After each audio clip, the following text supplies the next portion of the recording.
Welcome, everyone. Again, good morning and good evening, depending on where you are in the world. We are so happy to be learning with you this morning here at Drisha for the end of the beginning, or the beginning of the end, the journey through Genesis with Rabbi David Silber. This is our second session of 5. I will be sharing the sources on the screen here on the Zoom, but you're very welcome to follow along in your own Tanakh at home if you wish. And with that, over to Rabbi Silber. Thank you very much. Okay, so we're continuing. We're in chapter 46, and we'll begin today with the 28th pasuk. I'll get back to the names later. I'm not going to start with that. So meanwhile, the family has traveled to Egypt. Joseph, actually, Paro had authorized the wagons that were sent, and the brothers come back from Egypt. They tell him Yosef is still alive and he's the ruler of Egypt. Od Yosef Chai. At first, Yaakov doesn't believe them, but then he sees the wagons, and Yaakov's spirits are revived. Ruach Yaakov Avihem, and the family sets out to go to Egypt. The whole family, 70 souls, approximately. And we discussed that last week. And now we continue the story of the family is now arriving in Egypt. And the question is, what's going to happen when they get there? Where they're going to live? Where they're going to stay? So we begin our continuation of the story. And it says, Et Yehuda shalach lefanav el Yosef l'harot lefanav Goshna. Vayavo artzo Goshen. So the first pasuk that we encounter says that Yaakov, he's the actor over here, Yaakov sends Yehuda before him to prepare, to point the way to Goshen. Vayavo'u, that's a plural, and they came to Goshen. So what Yaakov is doing, he chooses Yehuda to go first, sort of to lead the way, and then the others will follow. So immediately what we see from this verse, not that surprising, is that Yaakov already has singled out Yehuda as a leader of the family. Not surprising, because it was Yehuda who took the responsibility to bring Binyamin back. It was Yehuda who offered himself instead of Binyamin. Again, we don't know how much Yaakov knows. One of the big questions in the story is exactly how much Yaakov knows, when he knows, what he knows, etc. We, the reader, know. But clearly Yaakov has a lot of faith in Yehuda, if only for the fact that it was Yehuda who stepped forward, who said to his father, I take responsibility. We discussed that at some length. And here you see that Yehuda already is being singled out by Yaakov as, if not the leader, a leader. And they go to the land of Goshen. They, plural, they came to the land of Goshen. Now we remember, of course, that Yosef had said, when he revealed his identity to the brothers, you will be near me. V'yitem karov elai, yashavta b'eretz Goshen. Joseph says to his brothers, come down to Egypt, tell my father to come to Egypt and bring everything with him, and you will stay in the land of Goshen. Now the land of Goshen, of course, is playing on the very word vayigash. Vayigash elav Yehuda, of drawing near, of drawing close. That's what Joseph had said to the brothers. Now we will remind ourselves shortly what Paro said to the brothers. This is not exactly what Joseph said. And we'll get there, because this will be an important point that we have to discuss. What Joseph wants and what Paro wants, and are they the same? In any event, the family has now come to Goshen. And now we continue with the next pasuk, which is very interesting. Vayesar Yosef merkavto. Joseph hitched his wagon, so he ordered his chariot, not wagons, his chariot. Vayal Likrat Yisrael Aviv Goshna. And Joseph went up to greet his father in Goshen. Vayera Elav. He appeared before him, he presented himself. Vayipol al Savarav, and he embraced him around his neck. Vayevk al Savarav Od, and he cried, he wept on his neck, Od. He continued to eat more, he continued. So the first question is, the second half of this verse, he appeared before him, he fell on his neck and he cried on his neck a good while, a great amount of time, literally more owed. Who is that referring to? Is it referring to Joseph crying on Jacob's neck, his father's neck? Or is it referring to Jacob crying on Joseph's neck? And when you look at the pasuk, I would say, when you read the pasuk, it seems to me that the one who's doing the falling on the other one's neck and crying a lot is Joseph. I say that because the first half of the verse is Joseph. Joseph hitches his chariot. Joseph comes in his chariot.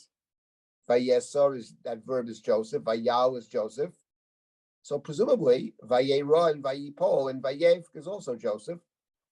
And especially given the fact that we know that Joseph does a lot of crying.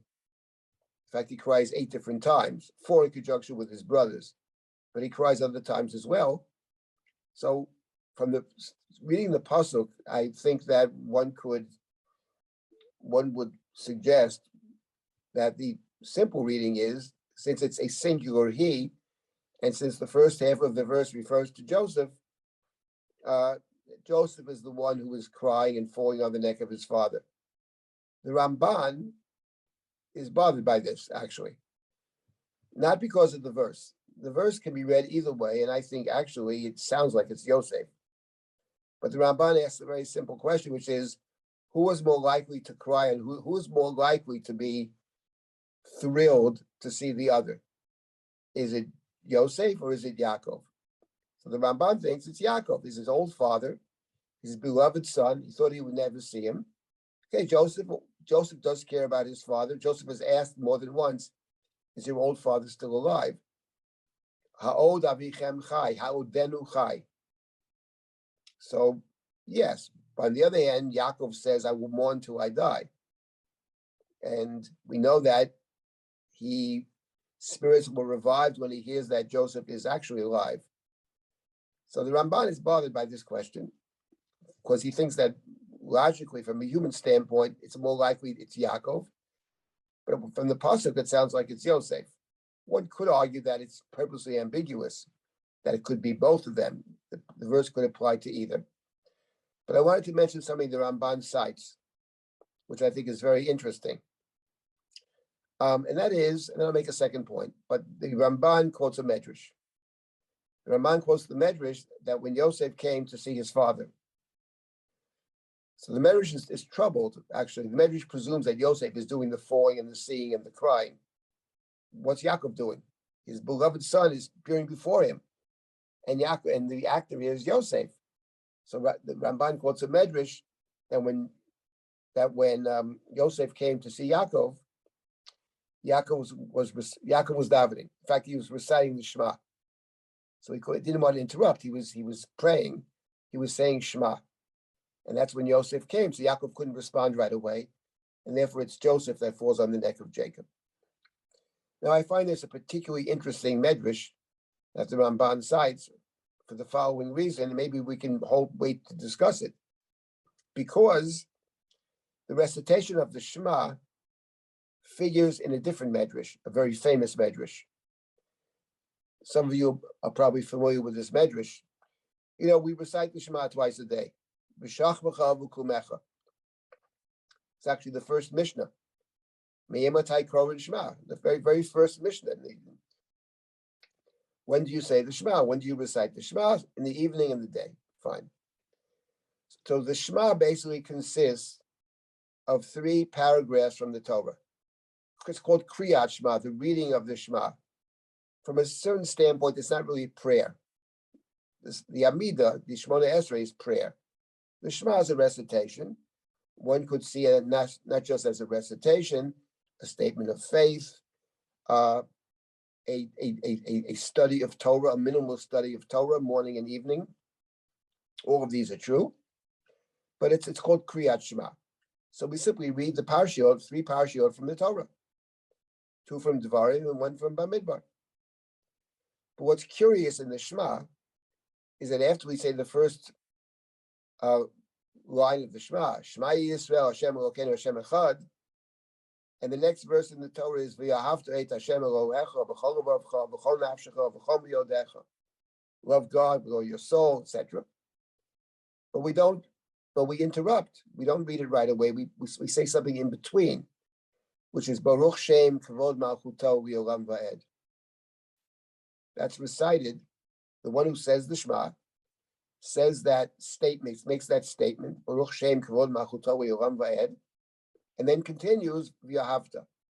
When you open up the Torah, though, Baruch Shem Kavod Malchuto is not in the Torah. It interrupts the recitation of the Shema. And the Talmud is bothered by this, is wondering about it. What is this about? Now, this is a very interesting question, and there's some very interesting issues that revolve around Baruch Shem Kavod Malchuto V'Olam Va'ed. But what's curious is that the practice is, except on one day in the year, which is Yom Kippur, to recite Baruch Shem Kavod Malchuto V'Olam Va'ed in a kind of undertone, not silently, but an undertone, ulachash. The Gemara talks about this. The Gemara says, why do we either say it or don't say it? Well, what's this about? You say it, but you say it more silently, more quietly. What is that about? So the Gemara in Psachim tells the following story. When Yaakov was dying, he assembled his sons. He blesses them before he dies, but he was wondering about his children. He was wondering about their fidelity to his teachings, to his tradition, to their Judaism, and he questioned it. And his children said, "Listen, Shema Yisrael, Jacob is Israel. Listen, Israel. Listen, our father Israel. Hashem Elokeinu, Hashem Echad. Our God, Hashem, is singular, is unique. It's our God, and God is unique." And Yaakov was so happy to hear it. He responded to them and he said, Baruch Shem Kavod Malchuto V'Olam Va'ed. That's Jacob's response. So the Gemara says, on one hand, Jacob said it, we should say it. On the other hand, Moses didn't say it, it's not in the Torah. So we say it in an undertone. Now, it's a very interesting statement, and there's a lot to be unpacked there. But I'm making a different point, that you see, there are two midrashic statements now that revolve around Shema Yisrael and Yaakov. In the first case, in our case, the Ramban quotes a medrash, Jacob is saying Shema Yisrael. And that's why he doesn't respond to Yosef when Yosef is there. In the next verse, he responds, but he's saying the Shema. Don't interrupt. And the second instance is his children collectively say the Shema when Jacob is questioning their fidelity.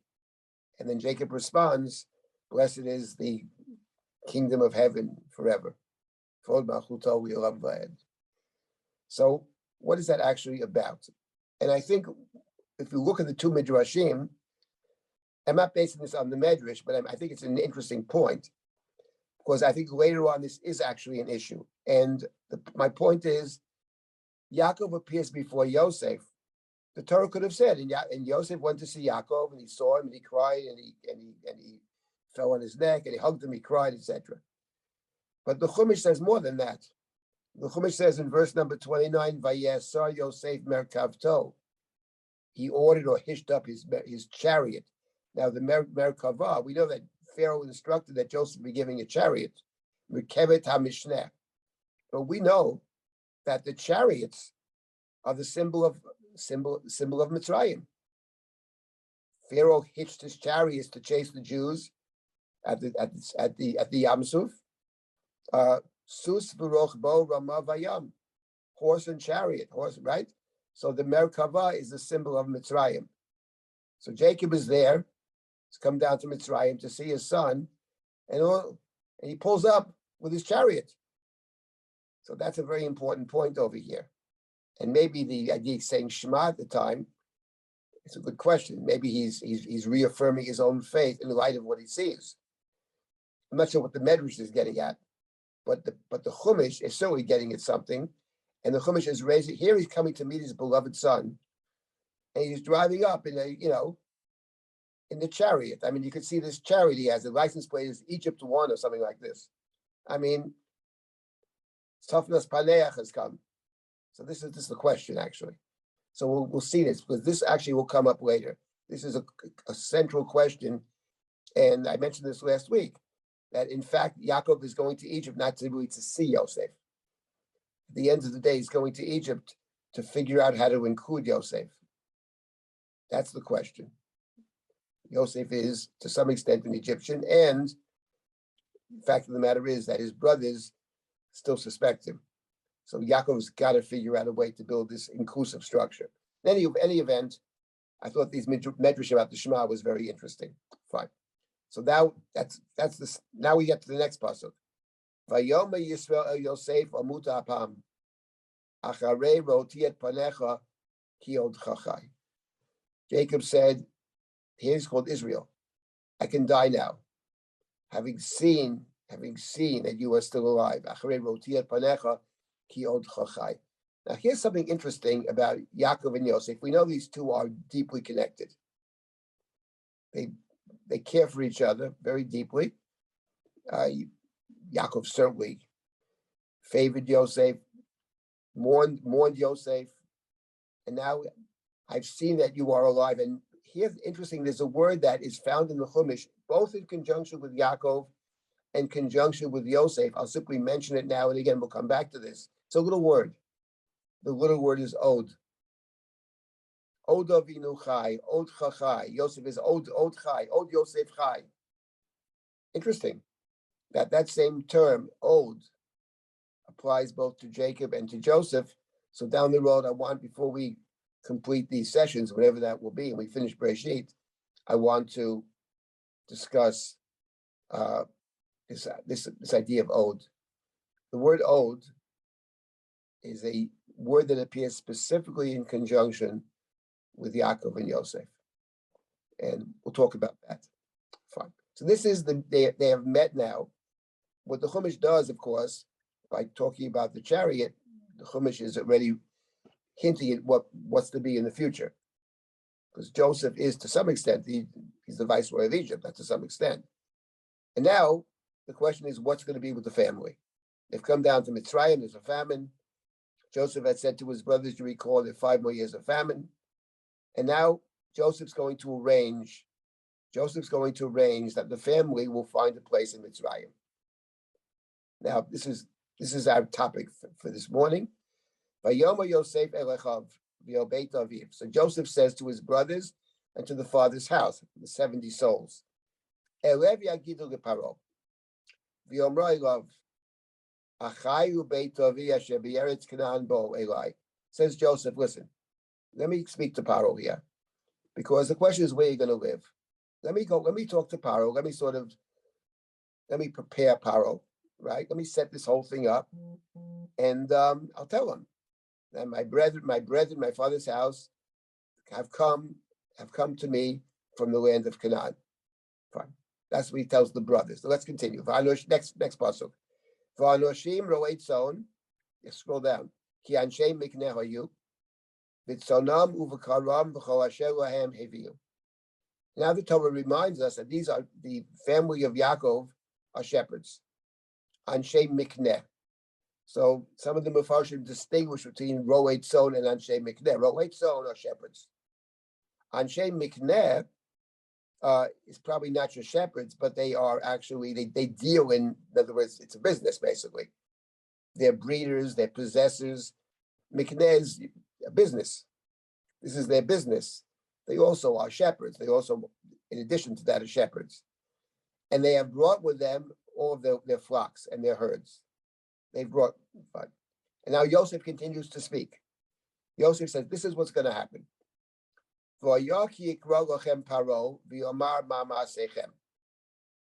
So Joseph says, listen, here's what's going to happen. So I'm going to set the whole thing up.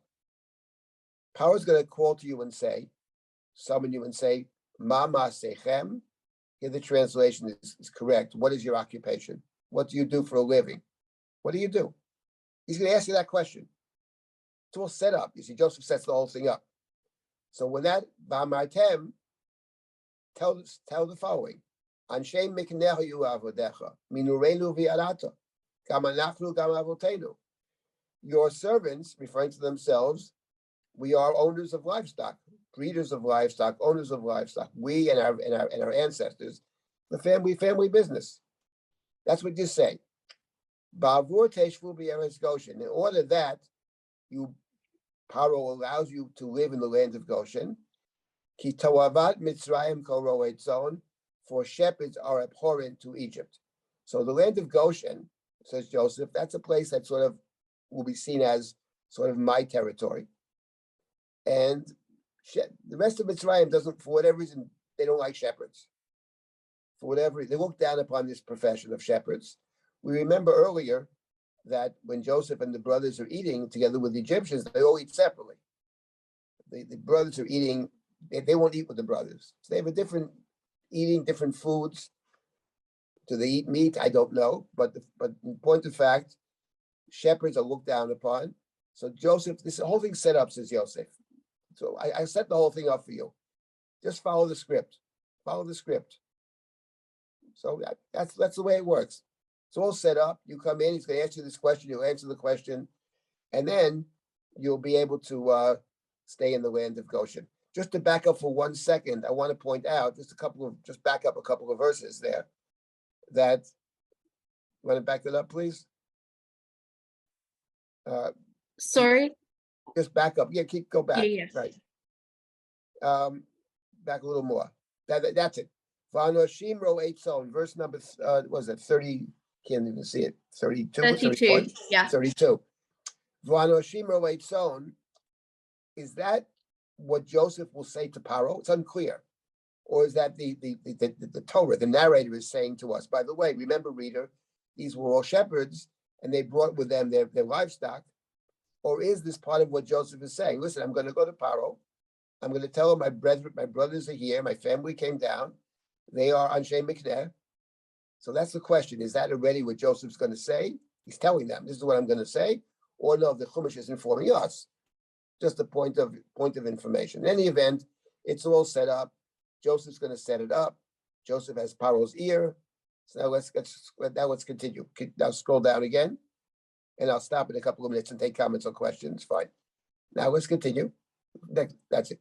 Vayavo Yosef, Vayaged Paro. So now Joseph follows through. Joseph comes, he speaks to Paro.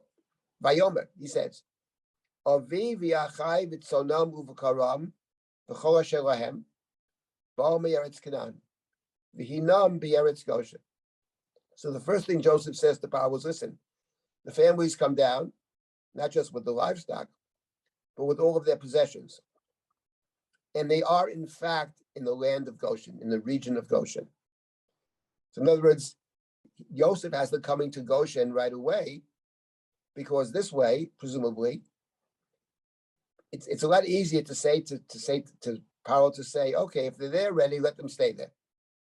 If they were in some other place, and the question is where to go, so Paro might say, okay, go here, go there. But Joseph's presenting it as a kind of fait accompli. They're already in Goshen. So they're in Goshen, and that's all he says, They come down and they're in Goshen. So now it will be in order to get them out of Goshen, Paro would have to command them to leave Goshen. So Joseph's banking on the idea, okay, they're there ready, let them stay. I'll take one more verse. And now from his brothers, and Joseph selects five brothers. The Chumash doesn't say which five he selected. There's a discussion which five he selected, the commentaries, but Midrashim, the Medrash has different opinions of which five he selected, the weakest or the strongest, or whatever. What's interesting from our perspective, though, is he chooses five. We've already seen on multiple occasions that the number 5 is a number that the Chumash cites when it talks about Mitzrayim. Joseph had said there 5 more years of famine, 5 brothers. You will strengthen Egypt, says Joseph to Paro, v'chimesh et eretz Mitzrayim. When Israel leaves Egypt, chamushim, they leave chamushim.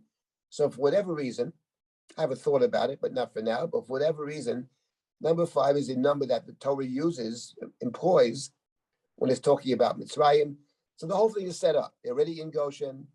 He's already prepared Paro by telling them they're shepherds. and he tells the brothers what Paro is going to ask. He's going to ask you, what would you do for a living? You should know that. It's all set up. Okay. Before we continue and see what happens, it's all set up. So that's what Joseph thinks. But before we continue with this, let me just stop for a moment. And are there any comments or questions to this point? You can write them in the chat or put your hand up on the Zoom, or also just feel free to unmute yourself and speak. David, Yeah. I was thinking, you can tell me if I'm wrong, obviously. In Pasuk Lamed, it says, Vayomer Yisrael el Yosef, Amuta ha'pa'am. Is it possible that the Midrash picks up and says that what he said was Shema Could be. because... Yes, could be. I heard you. I got it. Yeah. Could be. You have the Shema also in the other case. Right. Just before he dies. Right. The idea of saying Shema, which is found in Brachot, Shema is a recitation before one dies, as a kind of confession or a statement of faith before one dies. It's an interesting point, actually. And maybe they're picking up on Amuta Apam. It's a very good point. Thank you for that. Good point. Yeah. Okay. Thank you. You had that in mind yesterday. I was thinking about it yesterday. I forgot. You reminded me, but that's an excellent point. Yeah. Anybody else? Everybody heard what Debbie said, right? I'll repeat it. She says that perhaps the Medrash, which talks about Yaakov saying the Shema, is picking up what Yaakov says to Joseph, now I can die, Amuta Apam, and they're picking up on this idea that before one expires, there's a practice to say the Shema, to reaffirm one's faith. The Shema is, the Shema is a statement of faith, and as such, it would be very appropriate that it fits in well with Yaakov saying, now I can die. And the other Gemara in Pesachim, I quote, is the same thing. He's about to die. So they're saying Shema Yisrael, and he is affirming it. Baruch Shem Kvod Malchuto V'Olam Va'ed. Anybody else with a comment? Thank you for that. Anybody else? If not, we'll just continue. No problem. Okay. You can always speak up. Anyway, let's continue. So now, fine. So it's all set up. Joseph set it up with Paro. The brothers are there. They're in Goshen already. It's all beautiful. No problems. We'll see about that. So now, let's see. So now the next verse is Vayoma Paro Elechav Ma Masechem. What do you know? So Paro said to the brothers, "What is your occupation?" Exactly as Joseph had set it up. Exactly, Joseph set it up. It's all following the script. Vayomru el Paro. And they say what Joseph said to say. We are shepherds. And not just we are shepherds, but also our ancestors are shepherds. This is the family business. This is what we do. Okay. At this point, according to the script, Paro is supposed to say, oh, you're all shepherds. And also your parents were shepherds, grandparents. You know something? Why don't you stay in the land of Goshen? But lo and behold, the next verse begins this way: Vayomru el Paro, Lagur ba'aretz banu, ki ein mirel atzon asher lavodecha, ki chavei ha'av b'aretz Canaan, v'ata yesh la'avodecha b'aretz Goshen. We have come, they said to Paro, to live in the land, because we have no pasture in the land for our flocks back in the land of Canaan. So please let your servants stay in the region of Goshen. Now, here we have a very interesting point about this pasuk, which is a lot of discussion about this in general, and I'll mention it. We've come across this before. The previous verse, verse number 3, begins with Vayomru el Paro. They said to Paro. And since Paro says nothing, you would expect verse number 4 to simply continue. Lagur ba'aretz banu. What do you mean Vayomru el Paro? Vayomru Paro, but no one else is talking. It's one speech. So why does verse 4 begin with Vayomru el Paro if verse 3 began with Vayomru el Paro, but Paro didn't say anything? So there's a lot of discussion about this, and Chamalei talks about it, and Rabbi talks about it, and often what it is often is that the second verse begins with Vayomru in situations where the other guy was supposed to say something, but didn't. The brothers are waiting for Paro to say, okay, stay in Goshen. But lo and behold, he says absolutely nothing. Oh, you're shepherds? That's very interesting. Very interesting. Yeah, very interesting. And he just says nothing more. So now they're forced to make the request. That wasn't the plan. The plan was you tell them what you do. You're in Goshen, and Paro will say to you, because Joseph set it all up. I have a good idea. Why don't you stay in Goshen? But no, Paro makes them ask. So I want to come back to that. But let me give you I'll give you two examples of where you have exactly this kind of thing, where you have two consecutive verses where it's the same speaker. And then you have, again, Vayomer or Vayomru. One of them is in the book of Breshit. We came across it. You remember the story where Hagar is running away from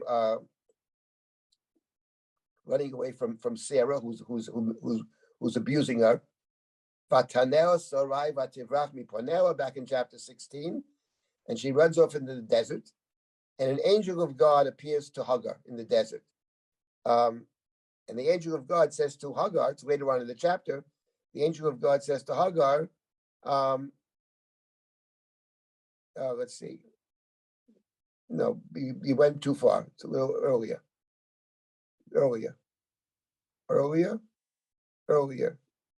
Yeah, was that what's up? So, right, the next part, that's it. Vayomer Malach Hashem, this verse number, I can't read it, is it 9, I think? It looks like. Yeah, it's verse number 8 and 9. Verse number 8 is not the problem, because in verse 8, Hagar responds. But verse 9, Vayomer Malach Hashem, Harbo Abed Tzarech V'lo Yisafem Erov. I'm sorry, you're right. Verse 8. Vayomer Malach Hashem, you're correct. Shuv v'yod v'tech v'tani tachet yodel. Verse 8. And the angel said, in verse 9. It's verse 9. I'm right. Verse 9. The angel said to her, "Go back to your mistress and be oppressed by her." That's verse number 9. And there's no response. Verse number 10. Vayomer Malach Hashem harbo abed tzarech v'lo yisafem erov. The angel's still talking. But the verse begins once again, Vayomer Malach Hashem. That's verse number 10. Then you get to verse 11. Verse 11, scroll down to verse 11, right? Vayomer Malach Hashem hinach harav yoladet ben. You have 3 consecutive verses where this angel is speaking. Nobody speaks in between. And each of the verses begins with Vayomer Malach Hashem. So one way to understand that is that the angel is telling Hagar to go back to Sarah. Yes, be abused by her. But go back and be abused, and Hagar doesn't respond. The silence is non-compliance. She ignores it. So the angel makes another statement. The hope was that Hagar would say, listen, if the angel of God tells me to go back, I'm going back. That's not what happens. So therefore, the angel makes another statement, which is, Harbar bed zarech. You know something? You're going to have a great big family. Sweeten the pot. But Hagar doesn't respond. Then the third verse, the angel says, you're going to have this child, and this child will be your child. You'll name the child. This child will be yours. God has heard your suffering. God has heard your, understands, paid heed to your suffering. And then Hagar goes back. In other words, that's a good example of where it's the same speaker. That's why the Medrash says the 3 different angels, by the way. It's bothered by this problem. It's the same person speaking. Why Vayomer Malach Hashem? So that's one example of this. There are many examples in the question is, are there other possible explanations as well? And the answer probably yes, but this is an explanation which covers a lot of. We'll give you one other example. Story of Bnei Gad and Bnei Ruvain. They go to Moshe. They have a lot of cattle. They don't want to cross over to the Jordan. They're happy to stay on the other side of the Jordan. So they go to Moshe and they say, you know something? All these cities that we captured on the other side of the Jordan, on this side of the Jordan, their side of the Jordan, is very good for cattle, and we have cattle. Chapter 32 of Bamidbar. They don't make a request. They're making a statement of fact. Good land for cattle. We have cattle. Moshe says nothing in Bamidbar. You're in Devarim there, Bamidbar. So The next verse is, in the next verse, they say, listen, don't bring us across, let us stay here. Chapter 32 of Bamidbar. You see, because they were hoping they wouldn't have to ask. There's a B'nai Rab, you see? They go to Moshe. Look, keep scroll down to the next verse. That's what they say. Look, all these cities, Atarot, Dibon, all this land is good. It's good land for Mikneh. It's good land for cattle, and we have cattle. And the next verse is Vayomru. They said, "Please don't bring us across." They were hoping they wouldn't have to ask. We've all been in these situations. You want something from somebody, but you don't want to ask them. So you hope you hint at it, and they'll say, "Oh, somebody, I have a good idea." That's what they're hoping. Oh, you have cattle. This is good for cattle. So why don't you just stay here? Just stay on this side. But Moshe says nothing. So they're forced to make the request. He forces them to make the request. And when they make the request, he goes completely ballistic. He accuses them of all kinds of terrible things. Now that's what you have, I think. I bring this in because I believe that our story of Paro and Yosef is exactly the same. Joseph thinks it's all set up. I'll go to Paro. Remember what he told the brothers? I'm Paro's father figure. I'm an Avla Paro. I'm so important. And he is important to Paro. But he's not the father figure to Paro. It's all set up, but it's not set up. Fine. So now we have Paro's response, which is very interesting response. Vayomer Paro el Yosef lemor. Paro said to Joseph, not to the brothers, Avicha v'achecha bo elecha. Your father and brothers have come to you. Now you can read this in two different ways. You can read it as Joseph said, I see they've come to you. And the next verse, Eretz Mitzrayim lefanecha, v'meitava aretz, land of Egypt is yours, it's open to you. In the best of land, you can place your brethren and your father. Yeshvu b'Eretz Goshen. Let them stay in the land of Goshen. And if you happen to know that these are people of great ability, you can put them in charge of my livestock, of my mikneh, because they're anshe mikneh. So you can read it that way, in a kind of innocent way, but I don't read it that way. I read it very, very differently. Here's how I read it. And Paro said to Joseph, not to the brothers, turns to Joseph, he says, hey, they came to you. They didn't come to me, they came to you. And we remember that when after Joseph said to the brothers, I am Joseph, get my father, that Paro had said at that point earlier, Paro said, listen, the land of Egypt is open to you. Tell them not to bring all of their stuff. Enchem al tochos al klechem. Don't bother bringing your goods down. Because he doesn't want them to come. Joseph wants them to come with all their stuff. Because stuff is important. Stuff is not just, stuff is who you are. And basically, Paro had said, tell them not to bring all the stuff. The land of Egypt is that Yeshvu, they let them stay in the land of Egypt. And it strikes me that what Paro's saying is, I don't want them coming down. So you have your little group with you, Joseph. They're coming to Mitzrayim, they're coming to my land, and let them assimilate into Mitzrayim. But Yaakov doesn't want to assimilate into Mitzrayim. And Joseph is going along with, and Joseph wants to help them, protect them, etc. So Paro says to Joseph, here's how I read it. Oh, I see they came to you. They didn't come to me, they came to you. Okay, that's totally fine. You want to put them in the land of Goshen? Let them stay in the land of Goshen, put them there. And then he adds, but if you know, and they are people of ability, you can put them in charge of my livestock. And that's a statement that has as we say, there's a critique here. And what do you mean his livestock? What he's saying is this, listen, I'm doing you a favor. I'm not happy with it. I don't want you establishing a little fiefdom. So I'll tell you what, you can do it. But if you know they have some ability, put them in charge of my livestock. And this is hardly an innocent statement because later in this chapter, we remember what happens. What do you mean his livestock? We didn't know Paro has mikneh. But it turns out that by the end of the chapter, Paro has all the livestock. Because in this chapter later on, we won't get to it this week, the people come to Joseph and Joseph's selling the food. And after a year, it says they have no money. So the people go to Joseph and say, we have no money. What are we going to do? And Joseph says, Havu miknechem, and give your cattle, give your livestock. And the livestock is given to Paro. So in short order, it turns out in this very chapter that Paro has a lot of livestock. In fact, he has all the livestock except for what the brothers bring down. So maybe what Paro was saying to Joseph is, by the way, I like livestock, Joe. I'm sure you'll figure out a way to make sure they have a lot of livestock. And then you know what?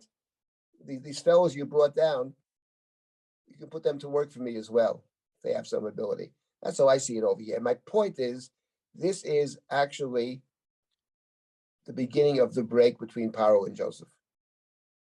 Because yes, Paro loves Joseph because Joseph does what Paro wants. Gives Paro all the money, he'll give him all the livestock, he'll give him all the land. So as long as Joseph is doing what Paro wants, totally fine. But the moment that Yosef seems to be doing something that Yosef wants, putting the Ivrim into the land of Mitzrayim, and we know that there is within Mitzrayim a kind of antipathy to the stranger. That we do know. You know from Mrs. Potiphar, who said to the people in the house, look what my husband did. He brought somebody to mock us with tzachik. Ish ivri l'tzachik banu. So we know that in general, there is antipathy towards the stranger. And we know that Paro had made an attempt, actually, a wise attempt, I think, to somehow turn Joseph into an Egyptian, both by giving him the chariot, a different name, different clothing, and by marrying Joseph into the priestly family of Egypt. That was Paro's attempt to make Joseph palatable to the people. He gives him that chariot. So there is a tension over here. And to the degree that Joseph wants to be not just an Egyptian, but to be a Jew, there's going to be more problems. And here I think here's a point in the Chumash where I think there's real friction between Paro on one hand and Yosef on the other. He makes them ask. He says, no, oh, you have shepherds? That's very interesting. And he makes them request. Oh, request. He ignores them. Joseph, okay, I see that came to you. I'll do it, but you owe me. And don't forget. And I expect payment in full, which he will get. Okay. Now we're going to continue. Let's stop here for a moment if there are any comments or questions. And then we will continue with the next piece. We have 2 comments in the chat. Never was noting when we were talking about the consecutive psukim with Vayomer, that the English quotes them with continuous quotations. It doesn't end the quotation marks. And then Reva says if they don't bring their stuff with them, they're more dependent on Pharaoh. Totally, that's my point. Exactly the point. He doesn't want them to bring their stuff. He wants them to assimilate them into Mitzrayim and not to have their own identity. The question here, which is a very central question, it's a central question in this book, and it's a central question in the next book, obviously. To what extent will Jacob's family be able to maintain their own identity? In point of fact, I mentioned this last week, the fact of the matter is that the famine is over. Famine ends 7 years, within 7 years, there's no more famine. And Jacob's in Egypt for 17 years. So the question is, what happened those last 12 years? There are only 5 years left of the famine. What happened to the brothers? Why didn't they leave? There's no more famine. Why don't they go back? In point of fact, they don't go back. And the word that's used in the Chumash is the word achuzah. They give an achuzah. Achuzah is a piece of land that you are deeply connected to. We know Yaakov doesn't go back, perhaps because God had said to Yaakov, Joseph will be there when you die. That for whatever reason, that's God's plan. But the question is the brothers. What are the brothers thinking? That's a very important question. And we know ultimately they don't leave, and then at some point they can't leave. But could they have left earlier? That's the question. Because they say to Paro, we're only here temporarily. We're here only because there's a famine. We have no intention of staying beyond that. That's what they're saying to Paro. They're saying to Paro, listen, do us a favor. Let us stay on a temporary basis because there's a famine in the land of Canaan. And once the famine is cleared up, which will be in a few years, so then we plan to leave. That was their initial plan. But it doesn't work out that way. Could be that their initial intention was just to be Gerim, to be strangers, right? Actually, in the Passover Haggadah, you have it. If you remember in the Pesach Haggadah, so the Baal Haggadah has a slightly different take, but similar, because Vayagar, the verse that's cited in the Haggadah, Vayagar Sham Bimteimad Vayagar Sham, Mulamed Shelo Yorad Yaakov Avinu L'Shtakeh B'Mitzrayim El Lagur Sham, and they cite this verse. Now the Haggadah conflates Jacob with his children, but the Haggadah makes the point that they came to be ger, to be a ger, the stranger, to be a temporary resident, not to assimilate. That wasn't Jacob's intention. It wasn't the initial intention. But it doesn't work out that way, and the question is why not? Is it the wealth of Mitzrayim? Is it that it's difficult to leave afterwards? Is it the culture that the brothers buy into the culture? Jacob doesn't, but maybe his children do. That's a question that we will have to deal with. And it's not just a question for the book of Bereshit, it's a question for the book of Shemot as well. Okay, now let's continue. Now we have another very interesting, let's continue. So now we have the following. Next verse, let's see. Verse number 7. Vayovei Yosef et Yaakov Aviv, Vayamideu lifnei Paro, Vayevarech Yaakov et Paro. This is a very strange little vignette. Joseph brought his father Jacob and stood him up before Paro. And Yaakov, here they translate greeted Paro, but the Hebrew doesn't say greeted, it says blessed. Vayevarech Yaakov et Paro. In the book of Bereshit, you don't translate Vayevarech as greeting. The book of Bereshit is all about blessings from beginning to end. And Yaakov in Mitzrayim is going to bless Joseph, bless Joseph's children, bless all of his 12 sons. And over here, prior to that, he's blessing Paro. So Joseph stands up, brings in and stands Yaakov before Paro. Here's my question. Just to picture this scene. So who's in the room? I mean, in the first instance, Paro said, remember the first case, Paro says to Joseph, your brothers have come to you. I'm not sure Joseph's in the room there. It's not clear. But in any event, Paro responds to Yosef. How about over here? Yosef brings Yaakov and stands him before Paro. So what happened? He brought Yaakov into the room and Yosef left the room? Or is Joseph standing in the room as well? That's a question. I can't tell from the verse. I don't know. It's interesting, by the way, and I came across this recently, that generally speaking in the Bible in general, with rare exceptions, conversations are always between two people.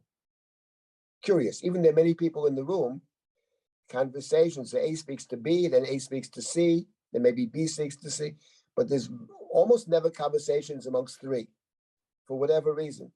That is true in general but here I don't know. So we don't know. So he's standing up, he blesses Paro. God should bless you.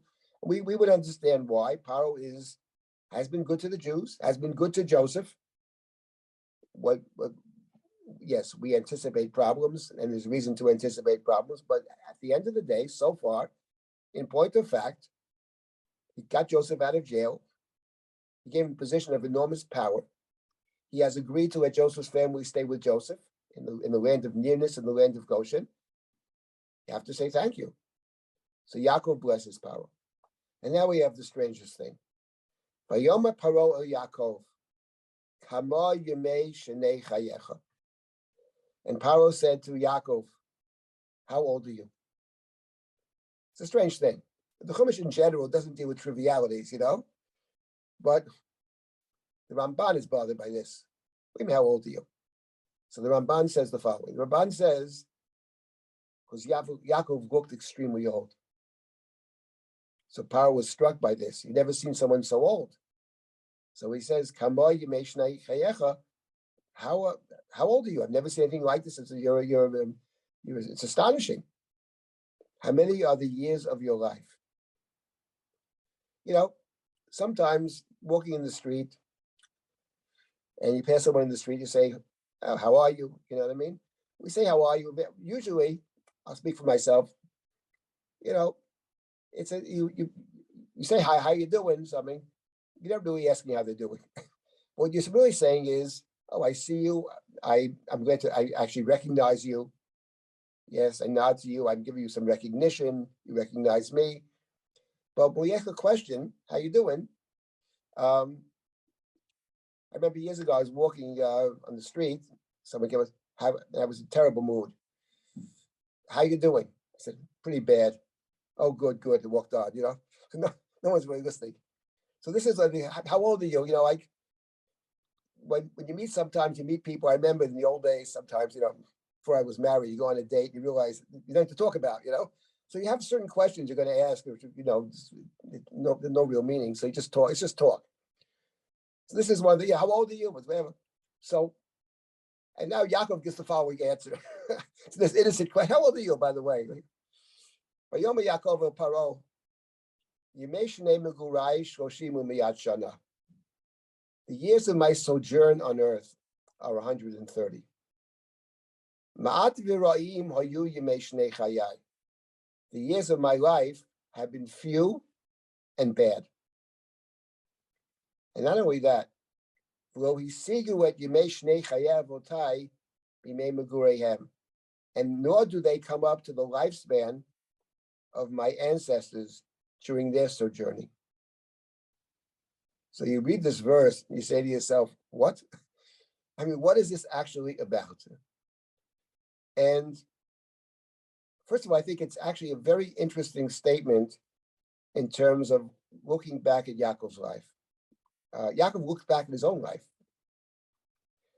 And in point of fact, when you look at Yaakov's life, there's something about this book which is quite amazing, which is we read the book of Bereshit, and it's about essentially a covenantal promise, which is passed down from one generation to the next. And the difficulty of passing down that promise, Abraham is given this covenantal promise, covenantal relationship. He's got to pass it down to one of his children. Who's it going to be?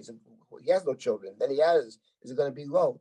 Is it going to be Ishmael, Eliezer of Damascus, Yitzchak? The whole difficulty. And the next generation, okay, so it's Yitzchak. And then the next generation, Yaakov and Esav. And all of the conflict and all of the tension. And at the end of the day, it's Yaakov who gets the covenantal blessing. And Esav is very angry, and very upset. He took my blessing, etc. And now you think about Yaakov's life. Esav is non-covenantal, and Yaakov is covenantal. So Esav actually walks around with 400 men, maybe they're soldiers. He owns a country, Esav, Edom. Doesn't own a piece of property. He owns a country. He has unlimited power, unlimited wealth. He's the poor guy we feel sorry for in the book. But the one who has the covenantal blessing is Yaakov. Now, let's think about Yaakov's life. So he's forced to run away from home at sounds like a young age. His mother loves him dearly. Appears he never really sees her again. She must have died when he's away in Haran. But that's not even recorded. Nor do they meet. Nor does she ever send for him. He works for his father-in-law, who's a flat-out crook, mistreats him, takes advantage of him. The way the family's set up, the woman that he loves, he can't marry right away. He's given her sister, enormous conflict. The woman that he loves dies young. Comes back to the land, he has to meet his brother, who potentially would kill him. And he has to wrestle and struggle with this mysterious being. He meets his brother. Next chapter, his daughter is raped. And he has enormous antagonism towards this antagonism with Shimon and Levi. Then his son Reuven sleeps with one of his wives. Then his beloved son Joseph, at a young age, is sold away. And for most of Jacob's life, Joseph's life is separated. I will go down to the grave mourning. And he ends up in the land of Egypt where he doesn't want to be and where he will die. This is the life of the hero of this book. So when Yaakov says, from an objective standpoint, that is true. You look at this man's life, look back on it, just about every bad thing that can happen to somebody happens to him. All the relationships, his brother, his mother, his wife, beloved children, all the conflict, all the problems, and you end up being in a place you don't want to be in the first place. Get me out of here, says Yaakov. I don't want to die here. I want to be buried here. Now, on the other hand is very important. Yaakov accepts this. Yaakov accepts it. Yaakov says Hineni. When God says go down to Egypt, and we talked about this, Yaakov says Hineni. Because he sees it as covenantal. He sees the Geirut and the Avdut and the Inui, and he accepts it, actually. It's amazing. He accepts it knowing that he sets up the covenant for the future, for his children, and for all his generations that will follow. But here, in talking to this, I would say relative stranger, someone's outside his orbit, he says something which is actually from an objective standpoint true. And what I wonder about is the following. Here's what I wonder. Who is he actually talking to? That's what I mentioned before, because who's in the room? Because the Chumash says that Yosef brings Yaakov and stands him up before Paro. So where is Joseph when this is going on? Is Yosef standing next to Yaakov? Or has Yosef left the room? I always wondered about this for many years because I'm wondering who Yaakov really is talking to. Because a lot of this, if we ask Yaakov, what is the great tragedy of your life? I mean, there are many. But I would say that the story of Yosef has to rank very high. As Yaakov says, now I can die, I've seen you, Joseph. He's been mourning all of these years. And in point of fact, Yosef he loves his father, but he named his first son Menashe, which means forgetfulness. I want to forget my father's house and my suffering. I want to forget the father's house and the suffering.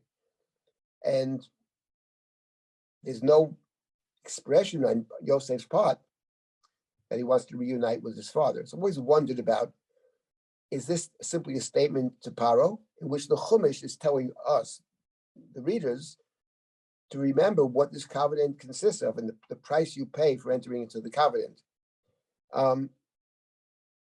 Or is it actually Yaakov talking to Yosef and saying, listen, Yosef, I've had a difficult life, and maybe there's a critique, and a lot of it has to do with you. A lot to do with you, and maybe I see you now in Mitzrayim, doesn't make me happy either. That's also possible. Now there's something else about this verse, and then I'll stop and take comments or questions, which is that Yaakov's response is curious. First of all, one can ask the question, he says, the years of my sojourning are 130. Yimei Shnei Megurai. Then he says, Mad v'ro'im oyu yimei Shnei Chayai. So he talks about Shnei Chayai. And then he talks about Lo isigu yimei Shnei Chayei avotai b'yimei Megureihem. So what is this business of Yimei Chayai and Yimei Megurai? And secondly, what do you mean, nor did they come up to the lifespan of my ancestors? How does he know that? He's still alive. Yaakov lives in Egypt for many years, 17 more years. So what do you mean that maybe you live longer than they? Well, what does that mean? It's not, I haven't lived as long as they've lived, but they're gone, but you're not. What is that about? So I just want to make one suggestion over here. What he's saying is, Yimei Shnei Megurai Shoshim Umiyat Shana. He distinguishes Yimei Megurai from Yimei Chayai. Yimei Megurai are the years of their sojournings. The years of their sojournings are the years they lived inside the land. Yitzchak never leaves the land. And Avram leaves the land briefly. But Yaakov says the years of my sojourning maximally are 130, because he's not going back to the land of Canaan. He understands it's over. So as if to say to Paro, I'm not sure Paro understands this, but we understand it, that the years I distinguish between the years that I live in the land of Canaan, in God's land, and the years I live in Mitzrayim. What Yaakov is really saying is, it's coded, but what he's really saying is, my life is over in a certain sense, in the sense that being in Mitzrayim is not where I want to live. That's not living as far as I'm concerned. Yes, I agreed to go down. Yes, I have a mission. That's for sure. But you made Megurai 130, and that's it. You can live another 500 years. But living in Mitzrayim, 500, those years don't count. What counts are Yemei Shnei Megurai, and that's 130. I've left Canaan, I'm never returning there in my lifetime. So this is Yaakov's way of, without power, fully getting it. Maybe Yosef is standing in the room and does get it. But we understand what he's saying. That for Yaakov, Mitzrayim is a necessary evil. And we have to figure a way to leave Mitzrayim. Vayevorech Yaakov et Paro, vayetzei milufnei Paro. Again, Yaakov blessed Paro. So it's framed. The speech to Paro is framed with the blessing. But in between the first verse, he blessed Paro, and the last verse, he blessed Paro, we have that intermediate statement in which Yaakov can reflect upon his life. It gives us the opportunity, I think, to also reflect upon Yaakov's life and to reflect upon the price you pay for entering into this covenant. It's not a covenant that most people would readily welcome. Gerut, Avdut, and Inui. And Yaakov knows what that is. He experienced it in the house of Lavan, and Israel will experience it again in the very first chapter of Sefer Shemot. Let me stop here for a moment and take comments or questions. Then we have a few minutes left. It strikes me that because these two verses that you just talked about are so short, Yaakov said, Yemei Chayai and all that, and then he leaves. I mean, it wasn't an opening for a conversation. And it just strikes me, maybe it's a kind of,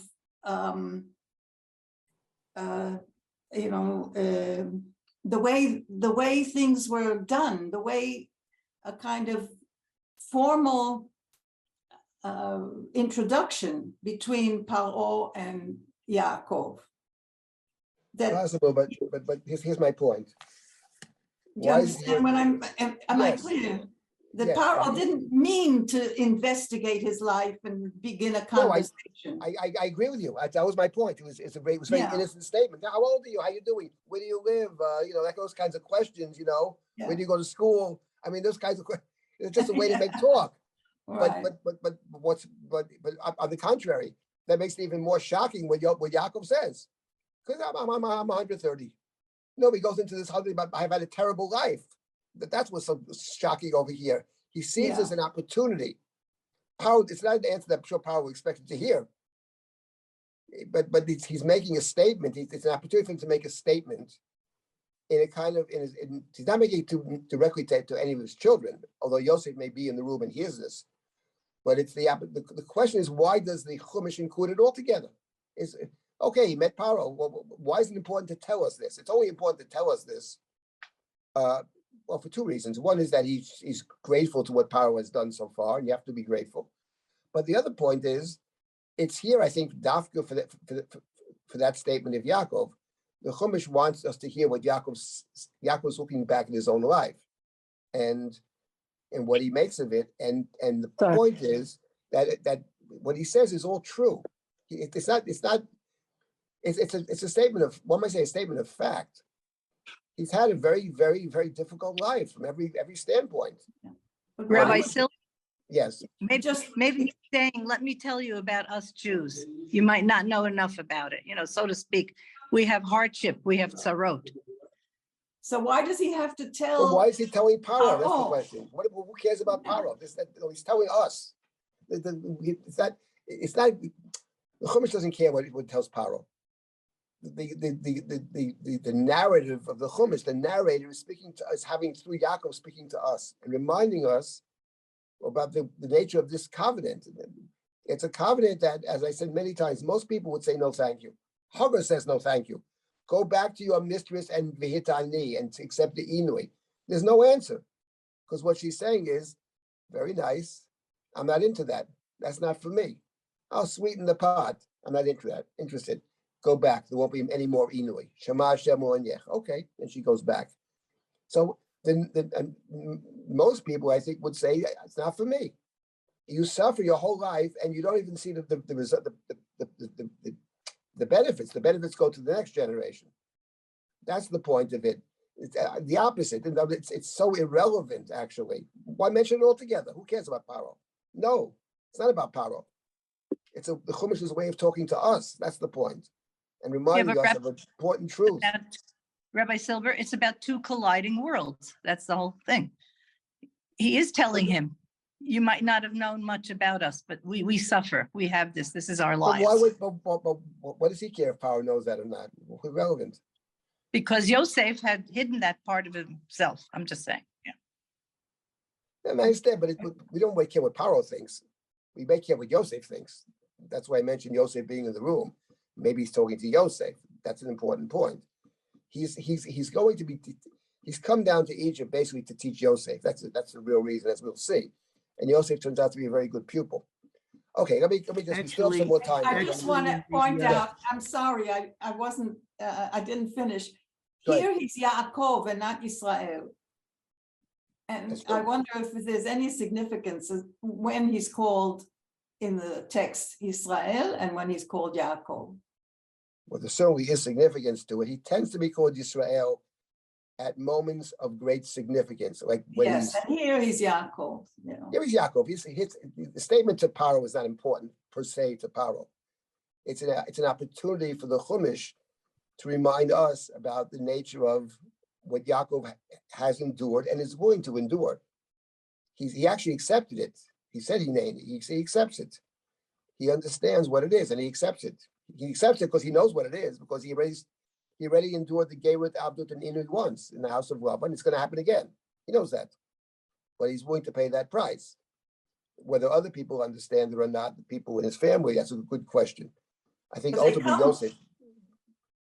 They come with all this flocks, all these animals. I mean, they're not poor. No, they're not poor. They're the victims of a circumstance. But they don't leave. You see, the point is they stay there. That's the point. All right, let's continue. Is it possible to see this as a dance of power between Jacob and Paro? Paro doesn't like it when somebody else has power. So Jacob has learned the lesson from his time with Lavan, that he has the power to bless. So he says, I'm very, very, very poor. But he blesses Paro. Paro doesn't realize that that's the real blessing. That's the real power that Jacob has, not the longevity and the good life. Right. My question is actually, I just have a hard time thinking that it matters what Paro thinks. Paro's important in the sense of he's a challenge for us in terms of our own identity, but I don't think it's about. I mean, it's true. In other words, of course, Paro has the power. Of course, that's the case. That's certainly true. And that, from the standpoint of the Chumash, that doesn't seem to make much difference. That's not what the Chumash is about. Chumash is about these deep connections to God. Basically, that's what the Chumash is really about. And what it takes, or what the price that one must be willing to pay to maintain that connection. I mean, one can question whether, but this is the Chumash that we have, basically, Chumash that we have is about Gerut, Avdut, and Inui. I didn't write it, I just try to understand it, but that's in point of fact, that's what it's saying, that the covenant comes with a very heavy price, and comes with a heavy price because it just entering into it is very demanding, and it comes with a heavy price because if you violate the trust, God sees it as a betrayal, and then you have all kinds of other problems. If you betray God, so to break it, there's a deep relationship, and when it goes bad, it can be very, very acrimonious. Whereas if you're just sort of a stranger, you have a lukewarm relationship. It's not the same thing. You walk away. Okay, so let's. We have a few comments in the chat if we have time. Yeah, well, we have a few minutes. Go ahead, yeah. Okay, Noah says longevity is important in power structures, particularly ancient ones, to find out that a possible usurper comes from a bizarrely long-lived line and one where people live long in spite of tremendous suffering. That is a threat. We can wait out whatever the Egyptians can't. And then Never says the Chumash doesn't usually tell us that X was thinking, etc., etc. So perhaps this is a literary device so that we will connect to what Yaakov is really thinking about.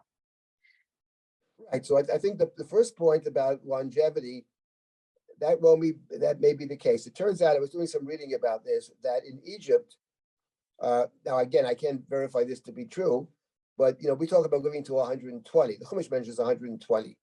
In Egypt, the number was 110. Joseph lives to 110. So it could well be that Paro was amazed over here. He sees this person, never seen this before, and that suggests some kind of special grace or whatever. And then Yaakov says, "Listen, grace, no grace. I've suffered my whole life." That could be that for sure. Well, what was the second point? The second point was that the so and so was thinking, etc., etc., is not used so much in Chumash, so it could be a literary device so that we will connect to what Yaakov is really thinking about. I think that's for sure, but I mean, it's more than what he's thinking about. My point over here, and the point I want to emphasize is that the Chumash is enabling us to reflect back on Yaakov's life in its totality. And what he says over here is, he gives a description. I don't see it as a complaint even.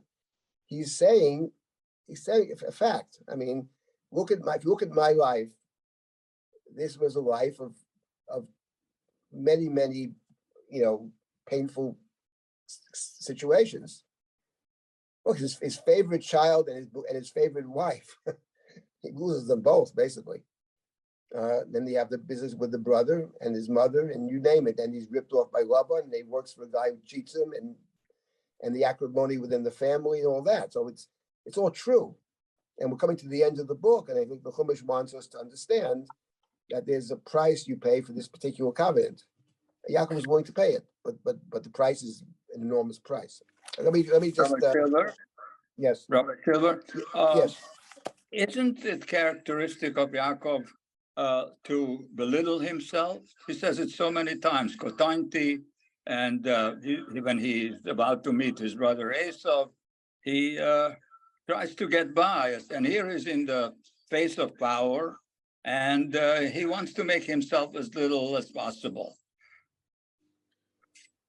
That may be true. I mean, but the larger question I have here, the Chumash the Chumash is not a history book. The Chumash tells us very little. So whenever we have a story like this in the Chumash, it strikes me that we ask the question, why is it here in the first place? If it weren't here, we wouldn't miss it. You know what I mean? He brings him to bless Paro. But my point is that it's here, I think, to give us another way of reading the life of Yaakov, which is true, a true way to read it. And of course, it's easy to forget that, that the great hero, he probably is the main hero he is Israel. But, if you look at the life of Yaakov, this covenantal person, and what the Chumash is suggesting, I think, whether we like it or not, I think, is that maybe this is true of the covenant with God. The covenant with God involves many painful episodes, and the question is, how do you deal with the pain? Yaakov doesn't lose his resolve to move forward. Yaakov doesn't lose his resolve to go to Egypt. I mean, he does go to Egypt, and he has a mission too. But on the other hand, it's done. His eyes are wide open. He doesn't have any illusions about his life. That was my point. Okay, I guess we'll have to stop at this point. So we're next week going to look at Yosef and how he deals with Egypt and the economic business. And after that, we'll be moving into what critical stories at the end of the book. Menashe and Ephraim, and then Yaakov blessing his children. Okay, so we'll stop here. If anybody has any other questions, they can email me at dsilber@drisha.org. Looking forward to continuing. Thank you so much, Rabbi Silber, and thank you so much to everyone who is here listening, asking amazing questions, amazing comments.